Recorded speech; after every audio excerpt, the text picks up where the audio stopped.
بسم اللہ الرحمن الرحیم، السلام علیکم۔ میرا نام ڈاکٹر مصباح منظور ہے اور میں as a consultant cardiologist Peshawar institute of cardiology میں اپنی خدمات سر انجام دے رہی ہوں۔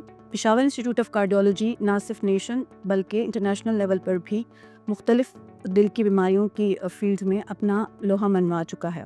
آج ہمارے ساتھ پینل آف ایکسپرٹس میں موجود ہیں ڈاکٹر رفیع اللہ جان، جو کہ assistant professor Peshawar institute of cardiology کی خدمات سر انجام دے رہے ہیں۔ ان کے ساتھ ہمارے ساتھ موجود ہیں head of department and associate professor department of cardiology doctor Abid Ullah. ساتھ ہی ہمارے ساتھ موجود ہیں کنسلٹنٹ کارڈیولوجسٹ ڈاکٹر سیما نذیر خٹک، جو کہ پشاور انسٹیٹیوٹ آف کارڈیولوجی میں ہی اپنی خدمات سر انجام دے رہی ہیں۔ سر، آج کی پوڈ کاسٹ کا جو مقصد ہے وہ بیسیکلی ہماری جو عام عوام ہے اس کے جو سوال ہیں اور جو ان کے کوئریز ہیں ریگارڈنگ دل کی بیماریاں، ان سے ریلیٹڈ پریونٹیو میئرز جو ہیں اور ان سے ریلیٹڈ ہم کس طرح اپنے آپ کو ان ساری بیماریوں سے بچا سکتے ہیں، اس کے بارے میں ہیں۔ میری کوشش ہوگی کہ آپ کی ایکسپیرینس اور آپ کے نالج سے ہم اپنے عام لوگوں کو ان کی جو کوئریز ہیں ان کو دور کرنے میں ہیلپ فل ہوں اور یہ سیشن فروٹفل ثابت ہو۔ تو سر، سب سے پہلے جو سب سے مین کوشچن ہے وہ میرا آپ سے یہ ہے کہ کیا واقعی دل کی بیماریاں جو ہیں وہ انسانی اموات کی وجوہات میں سب سے مین وجہ ہے؟ جی بالکل، یہی واحد ایک لیڈنگ جس کو کہتے ہیں کہ one of the leading cause of death is cardiovascular disease, یعنی دل کی جو بیماریاں ہے یہ ہی لیڈ کر رہا ہے اموات کی۔ تو واقعی دل کی بیماریاں ہی ایک مین وجہ ہے اموات کی انٹرنیشنلی، اور ہر سال 18 ملین جو لوگ ہیں ان کی ڈیتھ ہوتی ہے دل کی بیماریوں کی وجہ سے۔ اوکے سر، کیا وجہ ہے کہ سب کانٹیننٹ اسپیسیفکلی جو ہمارے خطہ پاکستان ہے، یہاں کے لوگوں میں جو دل کی بیماریاں ہیں ان کی شرح باقی دنیا کی نسبت زیادہ ہے؟ بہت اچھا سوال ہے مصباح، اور میرے خیال سے یہ ہم سے کامن لوگ بھی بہت زیادہ پوچھتے ہیں۔ اس کی کئی وجوہات ہیں۔ سب سے امپورٹنٹ جس کے متعلق ہم کچھ نہیں کر سکتے وہ جینیٹکس ہیں۔ اس کے علاوہ 2-3 چیزیں ایسی ہیں جس کے لیے ہم بہت کچھ کر سکتے ہیں۔ ہمارا لائف سٹائل، ہمارے رہنے سہنے کا انداز، ہمارا جو کھانا پینا ہے وہ جو ہے تو وہ ہیلدی نہیں ہوتا، اسموکنگ بہت زیادہ ہے، ڈائبٹیز جو ہے تو وہ بہت زیادہ ہے ہمارے پاپولیشن میں۔ اس کے علاوہ ایکٹیویٹی بہت کم ہے، ایکسرسائز نہیں ہوتی، لوگ باہر نہیں نکلتے، سپورٹس بہت کم ہیں۔ تو ان وجوہات کے بنا پہ ساؤتھ ایشیا میں، پھر پاکستان میں دل کے امراض بہت زیادہ ہوتی ہیں۔ ڈاکٹر سیما، میں آپ سے ایک specific subset of population خواتین کے بارے میں پوچھنا چاہوں گی۔ ہمارے پاس او پی ڈی میں بہت بڑی تعداد جو ہے وہ خواتین پیشنٹس کی آتی ہے۔ آپ اس کے بارے میں کچھ بتا سکتے ہیں کہ خواتین میں یہ جو دل کی بیماریاں ان کی علامات مرد حضرات سے مختلف ہوتی ہیں؟ جی بالکل، ہماری یوزولی ایٹیپیکل سمٹمز ہم اسے کہتے ہیں، جو کہ میل پاپولیشن جو ہوتی ہے، ہماری جو مرد حضرات ہیں ان میں ٹپیکل ایک انجائنا سمٹمز ہوتے ہیں، اور ایٹیپیکل سمٹمز ایسے ہوتے ہیں کہ جو کہ ٹپیکل انجائنا کی طرح نہیں ہوتے، جیسے کہ سینے کا بھاری ہونا، چلنے کے ساتھ بھاری ہونا، یا پھر بائیں بازو کی طرف جانا۔ یہ سمٹمز خواتین اس طرح نہیں بیان کرتی۔ وہ یوزولی اس کو جنرلائزڈ پینس، کمزوری ہونا، جو بائلیٹرل شولڈرز یعنی بازو میں دونوں طرف درد ہونا، پیٹھ پیچھے درد ہونا، یا پھر تھکن کو زیادہ تر وہ ایسے اس کو بیان کرتی ہے، جس کو یوزولی مس ڈائگنوز بھی کر دیا جاتا ہے کہ اٹس جسٹ ایٹیپیکل سمٹمز، اور یہ ہماری جو ہے دل کے ریلیٹڈ کوئی ڈیزیز نہیں ہے۔ تو اس وجہ سے ہماری جو میکسیمم جو ٹپیکل دل کا دل پہ ہیوینس یا پھر وہ جو سمٹمز ہیں انجائنا کے، وہ فیمیلز اس طرح بیان نہیں کر پاتی۔ تو we need to be more careful جب ہم خواتین کو ڈیل کر رہے ہوں ان کے، وہ جب ہمیں بیان کر رہی ہو تو اس میں سے ہمیں یہ چیزیں احتیاط کے ساتھ سننی چاہیے کہ وہ کیا کہنا چاہ رہی ہیں۔ یہ تو بات ہو گئی ٹپیکل اور ایٹیپیکل سمٹمز کی، تو کیا کچھ ایسے کیسز آپ انکاؤنٹر کرتے ہیں جس میں بغیر کسی سمٹمز کے دل کی بیماری پیشنٹس کو لاحق کی؟ یہ تو بہت کامن ہے شوگر کے مریضوں میں۔ شوگر کے مریضوں میں ان کو پتہ نہیں چلتا، بلکہ ہم پہلے سے یہ جانتے ہیں کہ جو ڈائبٹیز ہے، جس کو ذیابیطس کہتے ہیں اور عام الفاظ میں اس کو شوگر کہتے ہیں، تو اس کو ہم لیتے ہیں کارڈیوواسکولر ڈیزیز ایکویلنٹ، کہ یہ جو ہے دل کی بیماری کے متبادل ہے، لائک ایکویلنٹ ٹو دیٹ۔ تو ڈائبیٹکس میں ان کو علامات نہیں ہوتی، ان کی مختلف وجوہات ہیں۔ ایک ہوتی ہے ان میں اٹونامک نیوروپیتھی، تو most of the time diabetes میں سائلنٹ اسکیمیا ہوتا ہے اور ان کو پتہ ہی نہیں چلتا، اور جب ہمیں آتے ہیں وہ لوگ تو اکثر ہم دیکھتے ہیں تو ان کو ہارٹ اٹیک ہوا ہوتا ہے۔ تو سر ہم یہ کہہ سکتے ہیں کہ heart disease can be a silent killer, it can come without warning. بالکل۔ ٹھیک ہے سر، اب کچھ بات میں آپ سے پڑھنا چاہوں گی اس کے رسک فیکٹرز کے بارے میں۔ سر ہم کامنلی لوگوں میں یہ ٹرم سنی جاتی ہے a good cholesterol and a bad cholesterol. Sir ایسی اینٹیٹی ایگزسٹ کرتی ہے؟ واقعی کولیسٹرول میں کوئی اچھی قسم کی پائی جاتی ہے؟ بالکل پائی جاتی ہے۔ کولیسٹرول بائی اٹ سیلف جو ہے تو وہ کوئی اتنی بری چیز نہیں ہے، لیکن اس کی کچھ اقسام ہے جو کہ بری ہوتی ہیں، ٹھیک ہے، جس کو ہم LDL بولتے ہیں، جس کو ٹرائیگلیسرائڈز بولتے ہیں۔ ایک قسم جو ہے جو HDL کولیسٹرول ہے تو وہ پروٹیکٹیو ایفیکٹ آپ کو دیتی ہے۔ بیلنس جو ہے تو وہ ہونا ضروری ہے۔ ایک چیز کا زیادہ ہونا، ایک چیز کا کم ہونا، یہ چیزیں ہمیشہ جو ہے تو وہ صحت کو افیکٹ کرتی ہیں۔ کولیسٹرول کا اگر اسپیشلی کسی کو فیملی ہسٹری ہو تو وہ ڈاکٹر کے پاس جائے، اپنا لیپڈ پروفائل چیک کرے اور پھر ڈاکٹر کے مشورے سے اس کا علاج کرے۔ اور علاج صرف دوائیاں نہیں ہے، علاج جو ہے تو لائف سٹائل ہو سکتا ہے، ڈائٹ ہو سکتی ہے، ایکسرسائز ہو سکتی ہے، اور اگر ضرورت ہوئی تو پھر دوائیاں ہو سکتی ہیں۔ تو آپ کی بات بالکل صحیح ہے، مختلف اقسام ہے۔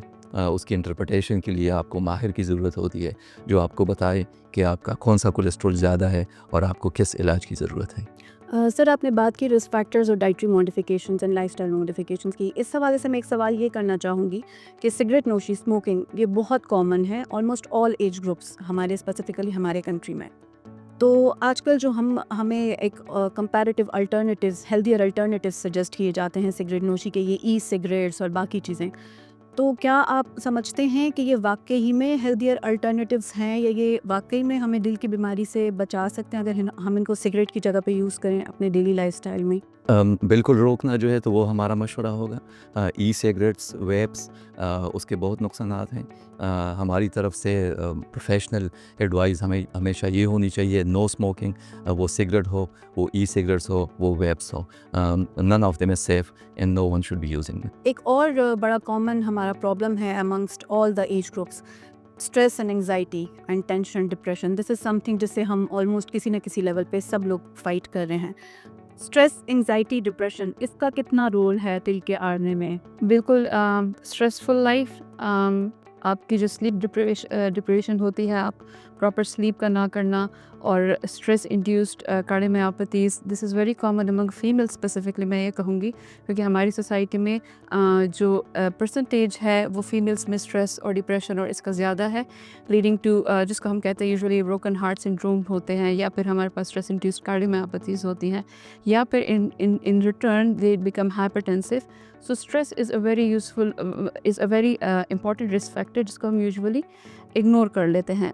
ریسٹ ہماری جو لائف اسٹائل ہے، if it is stressful, that is also in turn آپ کس طرح کے ہارمونس، کورٹیسول وغیرہ ریلیز کرتے ہیں، that is in turn damaging your heart, تو that is one of the risk factor in cardiovascular diseases. Sir ایک اور بہت کامن مسکنسیپشن ہے ہماری پاپولیشن میں، ہم اکثر پیشنٹس کو بلڈ پریشر کے لیے ٹریٹ کرتے ہیں، and after taking medication for some time وہ ہمارے پاس آتے ہیں کہ ہمارا بلڈ پریشر ٹھیک ہو گیا اور وہ میڈیسنس چھوڑ دیتے ہیں۔ تو کیا واقعی ایسا ممکن ہے کہ کچھ عرصے میڈیکیشنس کرنے کے بعد بلڈ پریشر ختم ہو جاتا ہے؟ اچھا، ویسے بلڈ پریشر کے بارے میں ایک جو بڑا معمہ ہے وہ یہی ہے کہ لوگ اکثر کہتے ہیں کہ ہمیں پتہ ہے کہ ہمارا بلڈ پریشر کتنا ہے، تو بلڈ پریشر کے بارے میں بھی کہتے ہیں سائلنٹ کلر، اور بلڈ پریشر کی وجہ سے دل کے عارضے میں بندہ مبتلا ہو سکتا ہے، اور اس کے بارے میں یہ ہے کہ علاج اس کا کرنا چاہیے۔ لائف سٹائل کے ساتھ کچھ جو پری ہائپرٹینشن سٹیجز ہائپرٹینشن کے مختلف ہوتے ہیں، تو ایک میں جو مائلڈ سا ہائپرٹینسو ہو تو with the lifestyle can have some changes, but by and large blood pressure کے متعلق یہ معلومات بہت ضروری ہے کہ اس کا علاج، پرماننٹ علاج ایسے نہیں ہے کہ کوئی آپ ایک پروسیجر کریں گے اور وہ ختم ہو جائے گا۔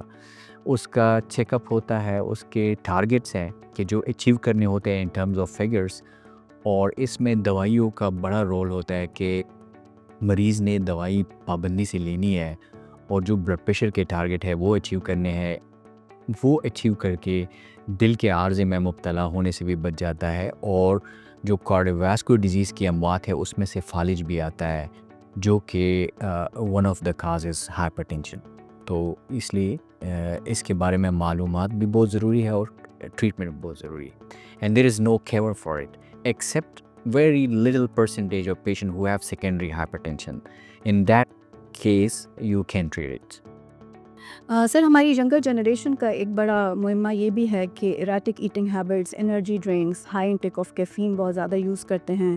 اس کے علاوہ جو ہے ڈورمنٹ لائف اسٹائل کی وجہ سے اوبیسٹی بہت کامن ہے ہمارے ینگر پیپل میں آج کل، اسپیسیفکلی فیمیلز ان پاکستان. سر اس کا کتنا تعلق ہے دل کی بیماریوں سے، اور یہ کتنا ہم اپنے ویٹ کو ریڈیوس کر کے کس حد تک اس کو کنٹرول کر سکتے ہیں سر؟ دیکھیے کچھ تو ٹریڈیشنل رسک فیکٹرس ہیں جن کی ہم نے بات کر لی. اسموکنگ کی ہم نے بات کی، ہم نے ڈائبٹیز کی بات کی، ہم نے ہائپر ٹینشن کی بات کی. کچھ کنٹمپریری رسک فیکٹرز ہیں جو ہماری فاسٹ فوڈ ہو گئی، ہماری انرجی ڈرنکس ہو گئی. Obesity is secondary to these things. Energy drinks, caffeine, they can increase your heart rate, they can lead to arrhythmias. یہ ساری بھی آپ کی دل کی بیماریاں ہوتی ہیں. انرجی ڈرنک سے آپ کے ڈائبٹیز کا خطرہ بڑھ جاتا ہے. اوبیسٹی سے جو ہے تو آپ کے ڈائبٹیز کا خطرہ بڑھ جاتا ہے. یہ ساری رسک فیکٹر جو ہے تو یہ کیومولیٹو افیکٹس آپ کو دیتی ہیں.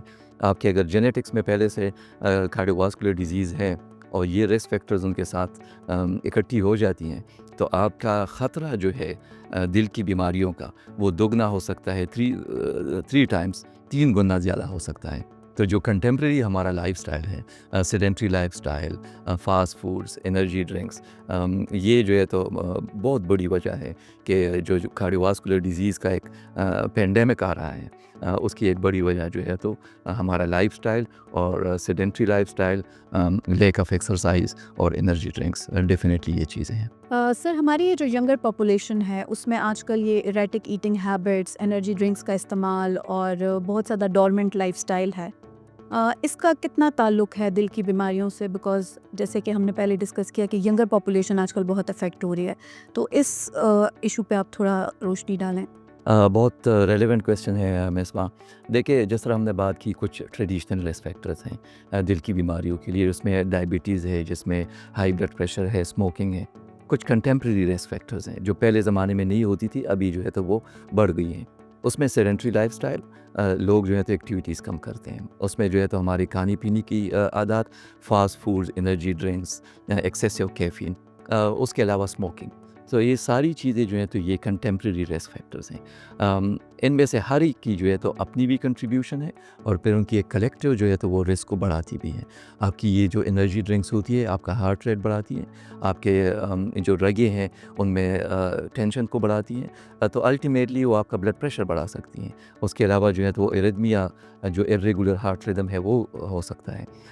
انرجی ڈرنکس کے ساتھ آپ کی جو فاسٹ فوڈ ہے اس سے ڈائبٹیز کا خطرہ بڑھتا ہے، آپ کی اوبیسٹی کا خطرہ بڑھتا ہے. اور ہمیں پتہ ہے کہ ڈائبٹی اور اوبیسٹی جو ہے تو وہ ڈائریکٹلی ریلیٹڈ ہیں جو دل کی بیماریاں ہیں. تو مختصراً اس میں یہی ہے کہ جو ٹریڈیشنل رسک فیکٹرز ہیں ان کے آن ٹاپ آف دیم ہماری کنٹمپریری رسک فیکٹرز جو نوجوان نسل میں ہیں، اس کی وجہ سے ہمارا ڈیزیز برڈن بھی بڑھ رہا ہے، ینگر ایج میں بھی آ رہی ہے، اور اس کا علاج بھی ہمارے لیے مشکل ہو رہا ہے. سر یہ تو ہو گئی تھوڑی رسک اور پریونشن کی بات. اب ہم تھوڑا علاج کی طرف آتے ہیں. سر چونکہ آپ سب لوگ کا تعلق ماشاء اللہ انٹرونشن کارڈیولوجی فیلڈ سے ہے، تو ایک سوال جو میں آپ سے پوچھنا چاہوں گی، کیا یہ جو ہم اسٹینٹ پاس کرتے ہیں یا جو ہم اوپن ہارٹ سرجری میں گرافٹ کرتے ہیں، بائی پاس جس کو کہتے ہیں، کیا یہ دل کی بیماری کو مکمل طور پر ختم کر دیتے ہیں؟ بڑا پرٹیننٹ کویسچن آپ نے کیا ہے اور یہ بہت ضروری بھی ہے. میں سمجھتا ہوں کہ بہت زیادہ ایجوکیشن اس میں مریض کا اور عوام کا ہونا چاہیے کہ جو کارڈک ڈیزیز ہے، the first thing it's progressive and it's something not like زکام ہو گیا یا پیٹ خراب ہو گیا آپ دوائی دے دیں گے اور ختم ہو جائے گا. تو یہ اسٹینٹ لگانا، رگوں میں تنگی ہو، اس کی وجہ سے مریض کو انجائنا، جس کو ہم سینے میں درد کہتے ہیں، جس سے اس کی لائف کوالٹی افیکٹ ہوتی ہے، تو اس کا ریلیف ہوتا ہے اس کا. لیکن یہ ختم نہیں ہوتی بیماری، it's a progressive disease. Bypass سے جو مریض کو سمٹم ہو رہے ہیں وہ بائی پاس کر کے اس رگ کو جس میں تنگی ہے اس کا گرافٹ لگا کے، تو مریض کے جو سمٹم ہوتے ہیں جس کو علامات کہتے ہیں، درد کا آنا اور سانس کا خراب ہونا، وہ ٹھیک ہو سکتا ہے. اس میں جو ہے نا ریلیف مل سکتا ہے، لیکن کیور یہ ہے نہیں. اچھا، دوسری بات جو میں نے کی کہ اٹس اے پروگریسو ڈیزیز، تو اس میں انتہائی ضروری یہ ہے کہ بندہ میڈیکیشن ٹائم پہ لے اور احتیاطی تدابیر کرے. اور سب سے ضروری چیز یہی ہے کہ compliance to medication is extremely important to withhold the progression of disease.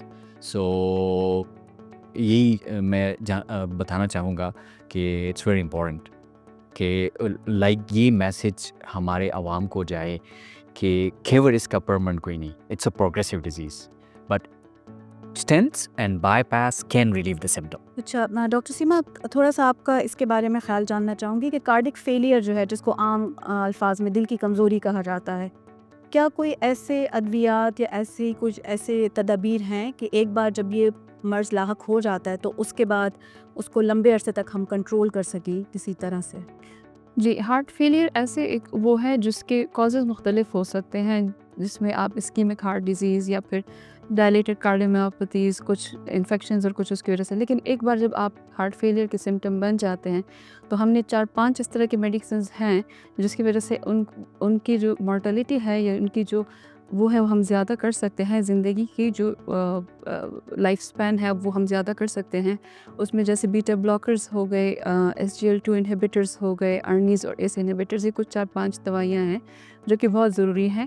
اور ساتھ میں ہم ڈائریٹکس بھی آن اینڈ آف دیتے ہیں. جب دوائیوں سے بات نہیں بنتی تو اس میں اگر کچھ لوگ اس کے قابل ہو, مطلب اس کے کرائٹیریا کو پورا کرتے تو پھر ہم ڈیوائسز کی طرف آتے ہیں. لیکن اس میں بھی یہ ہے کہ life style modification, fluid restriction, salt restriction ہم اکارڈنگلی پہ پیشنٹ کو ایڈوائز کرتے ہیں, جس سے ان کی لائف اسپین کو ہم انکریز کر سکتے ہیں. تیسرا ہمارے پاس یہ ہے کہ اس کے لیے جو ہے نا, چونکہ یہ کرونک ڈیزیزز ہیں تو مختلف انسٹیٹیوٹس یہ کر سکتے ہیں. جیسے میرا تعلق چونکہ پشاور انسٹیٹیوٹ آف کارڈیالوجی سے ہے تو ہم نے ہارٹ فیلئر کلینکس رکھے ہیں. ہارٹ فیلئر کلینکس میں ہمارے اس کے اپنے ہارٹ فیلئر کے اسپیشلسٹس اس میں بیٹھتے ہیں اور اس کی اپنی ڈیز پہ OPDs ہوتی ہے. تو ہم ان پیشنٹس کو فالو اپ کرتے ہیں اور پھر ان پہ دیکھتے ہیں کہ آیا ان دوائیوں سے ان کا مطلب وہ امپروو ہو رہے ہیں یا نہیں امپروو ہو رہے ہیں, یا پھر ہم ان کو ٹائم ٹو ٹائم ایڈوائز دیتے ہیں کہ آپ نے اس سیزن میں ویکسینیشن کروانی ہے, اس سیزن میں آپ نے کن چیزوں سے بچنا ہے اور یہ دوائیوں کے کیا ٹائمز ہے اور اب آپ نے اس پہ کیا موڈیفیکیشن کروانی ہے. سو ود پیشنٹ کی کمپلائنس اور ہماری ان پٹ سے definitely we can improve their quality of life. میں ایک نیٹ شل میں چاہوں گی کہ آپ میں سے کوئی بھی ہمیں کوئی شارٹ سے 2-3 اصول بتا دے اپنے دل کو محفوظ رکھنے کے اور اس کو بیماریوں سے بچانے کے. Anybody of you? اس میں سب سے بہت ضروری جو ہے نا یہ ہے کہ ہیلتھی لائف سٹائل جس کو ہم کہتے ہیں, اس میں ہیلتھی ڈائٹس جو کہ بہت زیادہ اس میں شوگر نہ ہو اور نمک کا استعمال نارمل ہو, زیادہ نہ ہو, ایکسٹرا سالٹ. اور جو آئلی چیزیں ہوتی ہے اس میں انسیچوریٹڈ فیٹ جس کو کہتے ہیں ہم, مرغن غذا عام زبان میں, چربی والی چکنائی والی جو خوراک ہے اس کو کٹ ڈاؤن کرے, بلکہ وہ تو ہونی نہیں چاہیے, انسیچوریٹڈ فیٹس ہونی چاہیے. اور فزیکل ایکٹیویٹی بہت ضروری ہے اور اسلام بھی اس کو ٹیچنگ دیتا ہے ہمیں کہ ہمیں ایکسرسائز کرنی چاہیے. تو physical activity is extremely important. اور جو اسموکنگ ہے وہ ایک ایسی چیز ہے جس کو ایوائڈ کر کے رسک کو کم کیا جا سکتا ہے, بلکہ 4 گنا رسک کو کم کیا جا سکتا ہے. Quitting the smoking, and quitting بھی نہیں ہے بلکہ کمپلیٹ ایبسٹینس فرام, اور پیسیو اسموکنگ بھی نہیں ہونی چاہیے. تو میں ریپیٹ کرنا چاہوں گا کہ ایوائڈ اسموکنگ, ہیلتھی ڈائٹس اور physical activity. These are the things which will protect from the heart disease and which will keep away from getting the cardiovascular attacks. Sir, in the end, as an HOD, Head of Department of Cardiology, PIC, میں آپ سے یہ سوال کرنا چاہوں گی for the awareness of the people of KPK. Peshawar institute of cardiology کا سر کیا ویژن ہے, what are their future perceptions, specifically preventive cardiology کی فیلڈ میں as well as diagnostic اور ٹریٹمنٹ کی فیلڈ میں کیا ایسا نیا ہے جو ہم پلان کر رہے ہیں KPK کے لوگوں کے لیے اور جو ہم کرنا چاہتے ہیں in future? What are our plans as an institute? دیکھیے Sarina, Peshawar institute of cardiology we are a very young organisation. ہم صرف 5 سال پہلے وی بیکیم آپریشنل, لیکن الحمدللہ within the span of 5 years we are the leading cardiac institute of the country, اور internationally بھی ہماری ایک بہت اچھی اسٹینڈنگ بن گئی ہے. پشاور انسٹیٹیوٹ آف کارڈیالوجی ہر طرح کی بیماریوں کی, دل کی بیماریوں کا علاج جو ہے تو وہ فراہم کرتی ہے. جو ہماری جس طرح رفیع اللہ صاحب نے کہا کہ اسٹینٹس جو ہے تو وہ تو بالکل کامن پروسیجر ہے. بائی پاس سرجریز، بچوں کے جتنی بھی امراض ہیں ان کا علاج، ایڈوانس پروسیجر جو ہمارے اسٹرکچرل ہارٹ انٹروینشنز ہیں. پاکستان میں ہم سب سے بڑا سینٹر ہیں. اس کے علاوہ جو ہے تو ہارٹ فیلئر کی جتنی بھی ٹریٹمنٹس ہیں وہ ہم پرووائڈ کرتے ہیں. لیکن ہمارا ویژن اس سے بہت آگے ہے. ہم چاہتے ہیں کہ پورے صوبے میں یہ علاج جو ہے تو ہر شہری کو وہ میسر ہو، ان کے ڈور سٹیپ پہ میسر ہو، اور جتنا بہترین علاج ہے تو وہ ان کو میسر ہو. اس سے بھی آگے بڑھ کے صرف علاج نہیں ہے، ہم نے پریونشن پہ سوچنا ہے. تو پریونٹیو کارڈیالوجی جو ہے تو ایک الگ سی فیلڈ ہے. الحمدللہ اس پہ بھی ہم نے کافی کام کیا ہے. خیبر میڈیکل یونیورسٹی کے ساتھ ہمارے کورسز ہوتی ہیں، باقاعدہ ڈپلوماز ہوتی ہیں کہ جو اسپیسیفک کارڈیالوجسٹ پریونٹیو کارڈیالوجی کے ہیں ان کو ہم تیار کر سکیں. کیونکہ ایک دفعہ ڈیزیز ہو جائے it might be too late. ہم نے جو ہے تو پریونشن پہ کام کرنا ہے. اس سلسلے میں جو ہے تو ہماری جو ریہیبلیٹیشن کارڈیالوجی وہ ایک الگ سے فیلڈ ہے. الحمدللہ PIC میں وہ بھی پوری طرح جو ہے تو وہ ایکٹیو ہے. کارڈک امیجنگ کی اگر میں بات کروں، مصباح آپ خود جو ہے تو اس میں کام کرتی ہیں.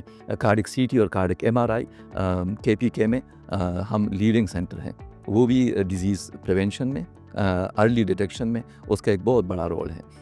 تو PIC ایک جامع پروگرام پہ کام کر رہی ہے، وہ علاج پہ بھی اور پریونشن پہ بھی، اور فیوچر جنریشن کے لیے بہترین کارڈیالوجسٹ کو ریڈی کرنے کے لیے الحمدللہ ایک بہت بڑا رول ہے. Thank you so much sir. In the end I would like to thank you all for coming here, اور آپ سب کی ایڈوائز اور ایکسپرٹیز اور نالج سے آئی ایم ریئلی ہوپ فل کہ ہمارے سننے والے جتنے بھی آڈینس ہیں ان کو فائدہ ہوگا، اور فیوچر میں specifically for the people of KPK ان کے جتنے بھی کوئریز ہیں ریگارڈنگ کارڈک ایلمنٹس اور اپنے علاج کے بارے میں اور ریگارڈنگ PIC انشاءاللہ وہ کافی حد تک sort out ہو گئے ہوں گے. Thank you so much. In the end, I would specifically like to thank Feroz Sons and Laboratories for conducting this podcast. I hope it will be very fruitful and helpful for all the audience and the relevant people. Thank you.